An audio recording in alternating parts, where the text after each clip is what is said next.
안녕하세요. 골든라이프 아카데미 생활법률 5회차 형사교통에 관한 이야기를 이어가겠습니다. 오늘 강의를 맡은 손지영 변호사라고 합니다. 우리 지난 시간에 교통사고로 인한 다양한 사고에 대한 이야기를 나눠보았잖아요.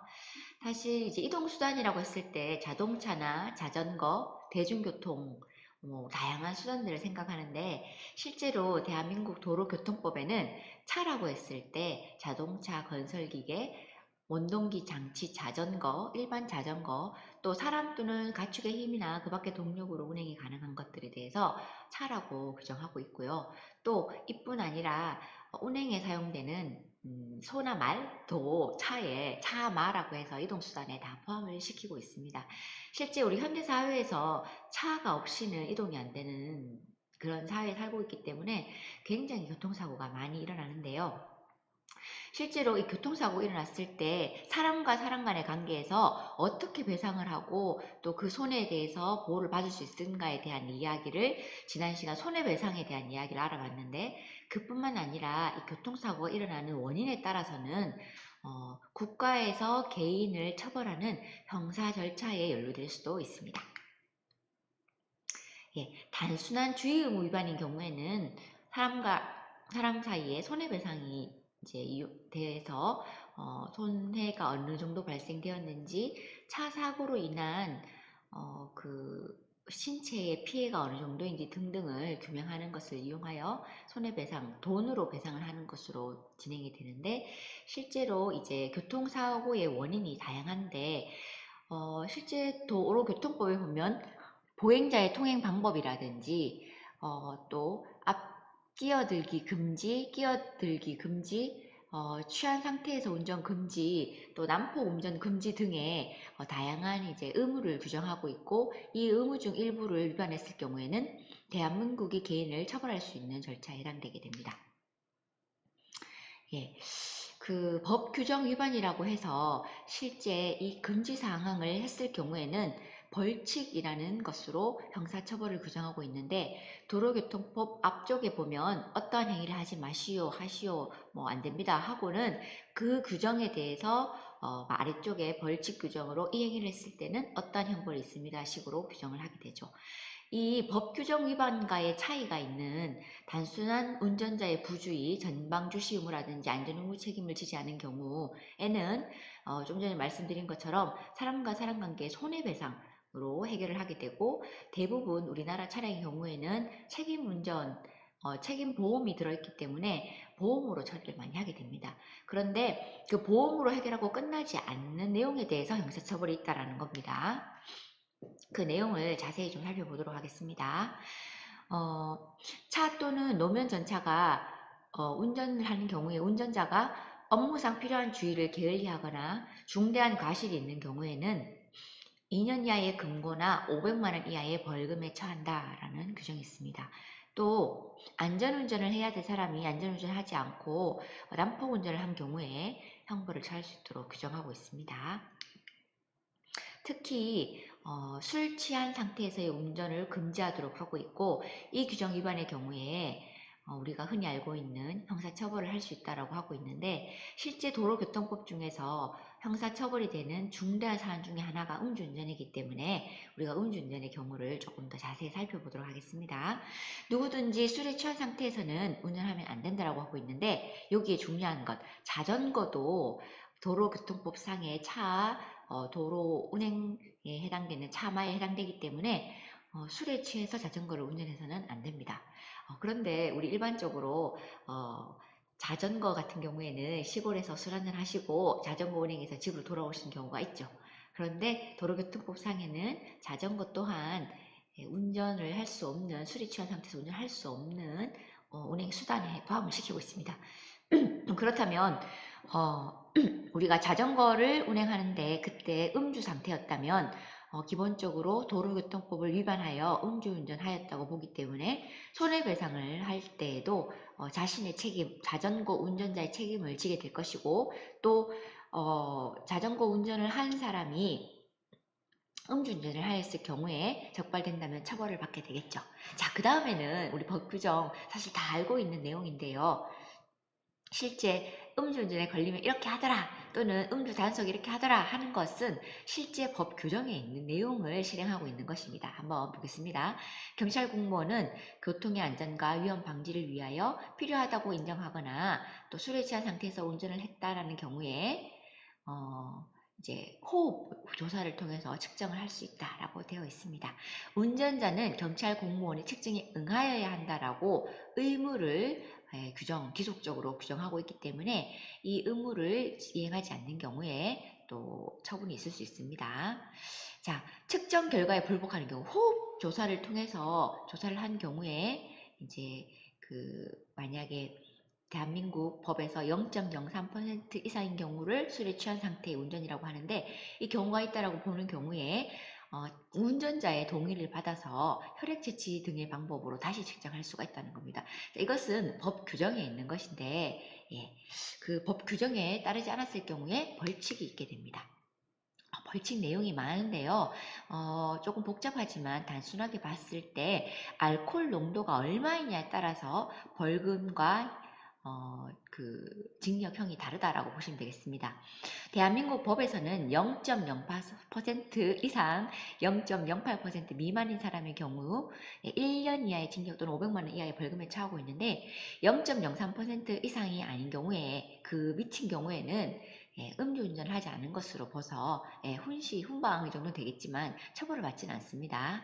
또 0.0% 3% 이상 0.08% 미만 위 0.08% 이상에서 0.2% 미만의 경우에는 좀 더 강한 벌금형과 징역형이 나올 수 있겠죠. 다만 우리가 이제 보았을 때 요 교정에 따른 행정적인 처분도 다르기 때문에 그에 따른 규정도 볼 필요가 있습니다.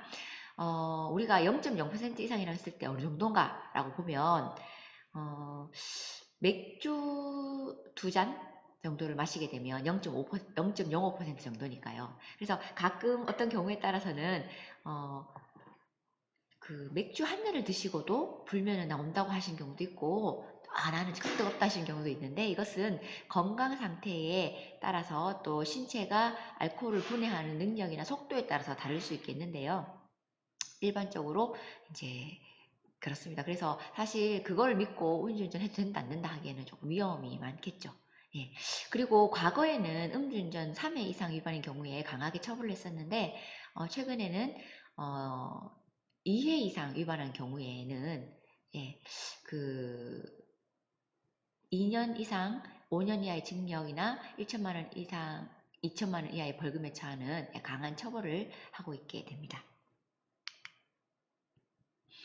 자, 그러면 우리가 만약에 음주운전으로 형사처벌을 받게 되었을 경우에 이 형사처벌을 어떤 식으로 진행을 하게 될까요? 아까 우리 규정에 봤을 때 몇 년 이상에 처할 수 있다, 몇 년 이하에 처할 수 있다, 어디에서 어디까지 처할 수 있다라고 해서 실제 규정 자체의 벌금이나 징역은 굉장히 높은데 주변 분들이 음주운전으로 형사처벌 받았는 거 들어보면 뭐 벌금 300만 원, 뭐 집행유예 뭐 이런 식으로 실제 법 규정과 다른 경우가 있죠. 이건 형사 처리 절차를 통해서 그 사람의 상황이나 범죄 유형, 형태, 또 반성 정도를 살펴보고 대한민국 법원에서 그 형사 처벌의 양을 정하기 때문에 다 차이가 나는 거겠죠. 결국 우리가 음주운전의 경우, 다른 형사 처벌의 경우도 그렇겠지만 음주운전의 경우 법에서 이러한 규정을 위반하지 마시오. 대한민국 법의 0.0% 이상의 술에 취한 경우는 운전하면 안 된다고 규정하고 있는데 그때 운전을 하게 되면 음주운전에 해당되게 되고 그 혈액 내의 알코올 양에 따라서 이제 처벌 양은 달라지겠지만 이 사안을 대한민국 경찰이 알게 되었을 때 이 사안을 인지를 하고 형법상에 하지 말라고 한 행동을 했기 때문에 이것이 범죄가 됩니다. 자, 우리가 생각했을 때 일반적으로 범죄라고 하면 아주 극악한 우리가 해서는 안 되는 행동을 저질렀다라고 하는 경우 범죄라고 하는데 실제 도로교통법상의 금지 행위, 해서는 안 되는 행위를 하면 그 행위에 대해서 벌칙 규정에 따라 형사적인 처벌을 내릴 수 있기 때문에 그 행동이 도로교통법 위반으로 범죄로 경찰 조사 대상이 되게 되고요. 경찰이 이제 수사를 하는 과정에서 증거 유무, 여기서 증거란 뭘까요? 내 혈액 내에 알코올 양이겠죠. 그래서 처음에는 호흡 조사를 하게 되고 그 호흡 조사상으로 0.0% 이상의 적발 대상이 되게 되면 이제 혈관 내에 어떠한 상태가 있는지를 이제 조사를 하게 되는데 신체에 주사기를 꽂아서 그 혈액 내에 알코올량을 측정하게 됩니다. 이것이 음주운전의 증거가 되고요. 사실 음주운전만 있다면 우리가 단속을 통해서 음주 단속을 통해서 적발이 되는데 그렇지 않다면 사고가 나서 이제 경찰 조사를 온다거나 상대방 차량 또는 보행자가 차량 운전자가 음주운전을 한 것 같다라는 의심, 술 냄새라든지 비틀거린다라든지 이런 걸 통해서 이제 신고가 되었을 때 음주운전과 사람의 인사 피해라든지 물건에 대한 피해 등으로 이제 진행을 하게 됩니다. 그 이후에 경찰 조사가 끝나게 되면 경찰이 이분이 도로교통법상의 위반 행위가 있으니 처벌해 주십시오. 기소 의견 또는 합의가 되었으니 처벌하지 않아도 됩니다라는 불기소 의견 등등으로 검사님께 보내게 되고 검사님이 경찰에 처벌을 해 주십시오라는 기소 의견에 따라서 초범인 경우에 벌금형을 내린다면 약식 명령을 내려서 벌금형이 나오기도 하고 또 실제 이제 재판이 필요하다고 해서 징역형이나 과중한 처벌이 필요할 경우에는 재판을 열어주십시오라는 정식 기소를 하게 됩니다. 그 이후 이제 재판이 진행되면 형사처벌이 나오게 됩니다. 제가 이것을 왜 말씀드리냐면 형사 처리 절차라는 것은 적발 당시 바로 당신은 징역형입니다. 당신은 벌금 1,000만 원입니다. 라고 나오지 않고 이러한 절차를 거쳐서 그 결론으로 형사처벌이 나오기 때문에 시간이 2달에서 6개월 정도 걸리게 되고 이 과정에서 사람과 사람 간의 관계에 인적 피해라든지 물적 피해에 대해서 합의금을 받거나 이제 손해배상을 진행하기도 한다라는 것을 설명드리기 위함입니다. 결국 형사 처리 절차라는 것은 한 번에 처음 바로 경찰 만나면 끝나는 것이 아니라 절차를 통해서 이루어진다. 이 과정에서 나의 억울함, 이제 운전을 할 수밖에 없었던 상황이라든지 또 이제 꼭 운전을 해야 한다라든지 또 반성을 하고 있다라든지 피해자에게 합의를 주었다라든지 등등의 정상 참작을 통해서 판사님께 형사처벌의 감형을 요청할 수도 있게 됩니다. 그래서 우리가 이런 상황이 닥쳤을 때 너무 걱정할 것이 아니라 이런 절차를 통해서 나를 보호하고 대응할 수 있다라고 이해를 하시면 되겠습니다. 참고로 교통사고 처리 특례법이라고 좀 전에 보았던 도로교통법상에 이제 안전 의무를 규정하고 있잖아요. 끼어들게 하지 말라, 또 꼬리 물고 들어오지 말라, 또 앞지르게 하지 말라, 등등 여러 가지 규정들 하고 있는데 이런 단순한 어떤 위반, 의무의 위반에 대한 처벌이 아니라 중대한 업무상 과실, 중대한 어떤 그 사고가 일어난 경우에 그 운전자에 대해서 이제 형사처벌을 좀 하는 경우에 대한 특례를 규정하고 있습니다. 이 경우는 운전자의 업무상 과실치상, 운전의 업무를 하는데 이 과실이 심해서 상대방 피해자가 심한 상해, 몸에 어떤 신체 상해를 입은 경우에 또 중과실로 인한 상해를 입은 경우에 건조물이 손괴된 경우에 형을 강하게 규정해서 5년 이하의 금고 또는 2천만 원 이하의 벌금으로 처벌하고 있는데 이 법에 보면 피해자의 명시적 의사에 의해서 공소를 할 수 없다라고 규정을 하고 있습니다. 이 말은 무슨 말이냐? 피해자가 운전자를 용서해 주세요 라고 합의를 해주거나 처벌을 원하지 않는 처벌 불원의 의사를 밝힌 경우에 검사님이 대한민국에서는 검사님이 처벌을 해달라는 기소를 하게 되는데 이 기소를 할 수가 없게 되는 겁니다. 그래서 그 절차 자체가 바로 종결이 되게 되죠. 형사 절차 자체가 진행을 하지 않게 되죠. 대한민국 형사 절차는 경찰과 검사의 단계로 이루어지고 있는데 이 절차 자체가 없어지게 되니까 끝나게 되는 경우가 있습니다. 이 특례법에 따라서. 그리고 이제 교통사고를 일으킨 자가 보험업법, 유군진흥법 또는 자동차 운수사업법 등에 의한 보험 및 공제에 가입한 경우에는 공소를 할 수가 없습니다.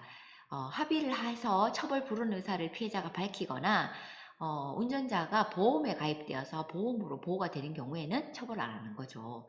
그런데 이 경우에도 합의를 하더라도 보험이 들었더라도 아주 중요한 경우에는 이 법에 따라서 처벌을 해야 되는데 그 경우 중 하나가 음주운전이고 또 피해자 구호, 피해자가 다쳤는데 이분을 돕지 않고 도망을 가버리는 경우 우리 소위 쉽게 뺑소니라고 하는데요. 사고 발생 후 미조치, 그리고 신호 위반, 또 중앙선 침범, 제한속도 초과, 무면 운전 등 아주 특별한 경우에 중대한 이제 피해자의 위반이 있는 경우에는 교통사고 처리 특례법에 따라서 명시적인 의사가 처벌해 주시지 마세요 하더라도 처벌을 한다라고 보면 되겠습니다. 다만 피해자가 처벌 불원의 의사를 밝힌 경우, 합의를 한 경우에 보험 처리를 했다라는 경우에 처벌을 하더라도 좀 전에 본 형사 절차에서 정상 참작을 할 수 있게 됩니다. 우리 피해자 구호 등 사고 발생 후 미조치 요 경우 조금 더 살펴보려고 하는데, 어떤 분이 사고가 났는데 자신이 누구인지 밝히지 않고 상대방이 나를 알겠거니 하고 병원 가세요, 보험 처리해 드릴게요 하고 그 자리를 뜬 경우에 상대방 피해자 입장에서는 말만 하고 자기가 누군지 밝히지 않고 조치를 제대로 하지 않고 이 자리를 떠났다라고 해서 뺑소니로 고소를 하는 경우가 생길 수 있습니다. 저요. 분명히 명함 줬고요. 제가 누군지 알려줬고요. 제 전화번호 알려줬고요. 제가 신고했기 때문에요. 피해자가 잘 알아본다면, 또 주의를 기울인다면, 또 그 구급차 대원에게 제 전화번호를 물어본다면 충분히 제가 누군지 알 수 있었기 때문에 사고 발생 후 미조치가 아닙니다. 제가 회의가 있어서 또는 아주 중요한 어떤 모임이 있어서 그렇게 빨리 자리를 뜬 것이지 미조치는 아닙니다라고 사고를 낸 운전자 입장에서는 굉장히 억울한 경우가 발생될 수 있겠습니다.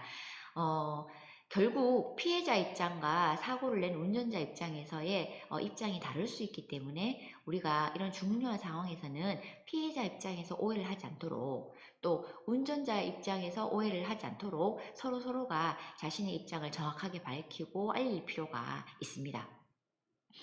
이제 실제 사고가 생기면 굉장히 당황해서 놀라는 경우가 많은데요. 실제로 대한민국 운전자들이 여러 번 사고를 내고 사고에 적절히 잘 대응하는 경우는 잘 없습니다. 대부분 이제 사고가 나지 않는 안전운전을 하고 차 사고가 났을 때 이런 경우 처음이야 하는 경우가 이제 많으신데요.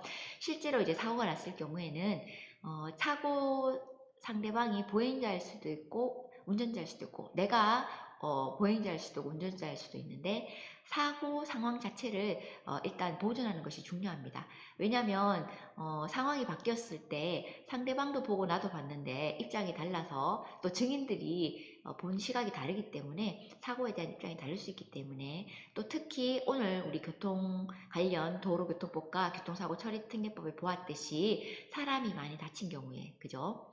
또 그 음주운전을 상대방이 했다라고 보이는 경우, 또 중앙선을 침범했거나 제한 속도를 초과했다거나, 또 이제 상대방이 무면 운전으로 보인다거나 책임 부음에 들지 않았다라고 보이거나, 또 뺑소니 위험이 있다라고 보이는 경우에는 형사처벌까지 이어질 수 있는, 그냥 보험금으로 받고 처리될 수 있는 경우가 아니기 때문에 또 경찰에 이 상황을 신고해서 처리하기도 합니다.